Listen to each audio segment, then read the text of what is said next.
Hi guys, உங்கள் ஸ்கூட்டியில் இந்த ஃபில்டரை clean பண்ணி போட்டிங்கன்னா நல்ல மைலேஜ், சூப்பர் இன்ஜின் பவர் கிடைக்குங்க. வாங்க எப்படின்னு பார்க்கலாம். இது வந்து ஆயில் ஊற்றக்கூடிய இடங்க. இது வந்து ஆயில் கேஜ். அதை ரிமூவ் பண்ணி எடுத்துட்டோம்.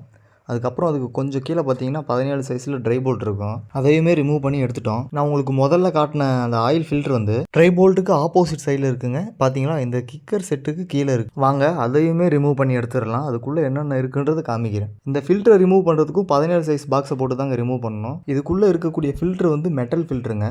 எதுவும் ஸ்பேர்ஸ் வாங்கி போட வேண்டிய அவசியமே இல்லைங்க. நீங்கள் மெக்கானிக் கிட்ட சொல்லி இதை க்ளீன் பண்ணி போட சொல்லுங்கள். இதை பார்த்தீங்கன்னாலே தெரியும் எவ்வளோ மெட்டல் பிசுறு இருக்குன்றது. அதை என் விரலில் எடுத்து நான் அப்படி தேய்ச்சி பார்க்குறப்ப அதில் நிறைய சொரசொரப்பான மெட்டீரியல் இருக்குங்க.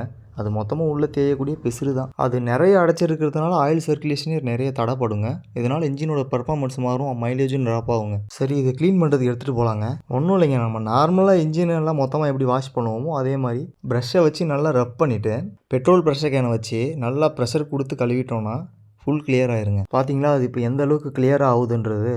முன்னே இருந்த கலரே வேறு, இப்போ அது ஒரிஜினாலிட்டி லெவலுக்கு வந்துச்சுங்க. இதை செய்கிறதுனால நம்மளுக்கு 0 செலவுங்க. ஏன்னா நம்ம மெக்கானிக் வந்து இன்ஜின் ஆயில் சேஞ்ச் பண்ணுறதுக்காக ஒரு லேபர் கொடுப்போம். அப்போவே இந்த போல்ட்டையும் சேர்த்து கழட்டி பார்த்துருங்க அப்படின்னா அவங்க பார்த்துட போகிறாங்க, அவ்வளோதாங்க. மைலேஜ் வந்து கண்டிப்பாக அதிகம் ஆகுங்க. இந்த மாதிரி சூப்பரான சர்வீஸ் செஞ்சுட்டு நம்ம வண்டியை ஓட்டும்போது ஒரு நல்ல ஸ்மூத்தான ஃபீலிங் கிடைக்குங்க. பாருங்கள், ஆயில் ஃபில்டரோட அந்த போல்ட்டையுமே நம்ம கிளியராக கழுவிட்டோம். ரெண்டுமே எப்படி இருக்குது பாருங்கள், பலன்னு. முன்னே எப்படி இருந்தது, இப்போ எப்படி இருக்குன்றது நீங்களே பாருங்கள். அதே போல் அந்த இன்ஜின் கேஸையுமே கிளியராக கழுவிடணுங்க. இன்ஜின் ஃப்ளஷ் அப்படின்ற ஒரு லிக்யூட் கிடைக்குதுங்க. அந்த லிக்யூடை யூஸ் பண்ணி மொத்த இன்ஜினுமே ஃப்ளஷ் பண்ணியாச்சுங்க. மொத்த இன்ஜினுமே இப்போ ஃபுல் கிளியராக இருக்குங்க. அவ்வளோதாங்க. அந்த ஃபில்டர் அதே இடத்துல அசம்பிள் பண்ணிடுவோம்.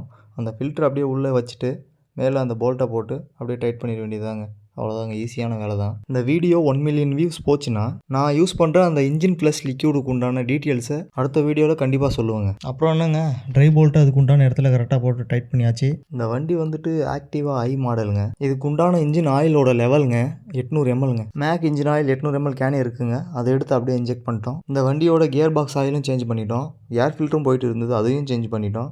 ஸ்பார்க் ப்ளக் வந்து லைட்டாக வீக்காக இருந்தது, அதையும் சேஞ்ச் பண்ணிட்டோம். ஆயில் கேஜை போட்டு ஃபுல் டைட் பண்ணிட்டோம். வண்டியோட விவோ பாருங்கள், ஆக்டிவ் ஐ ஹிட் மாடலுங்க. இது டாப் மெக்கானிக் சீக்ரெட்டில் ஒன்றுங்க.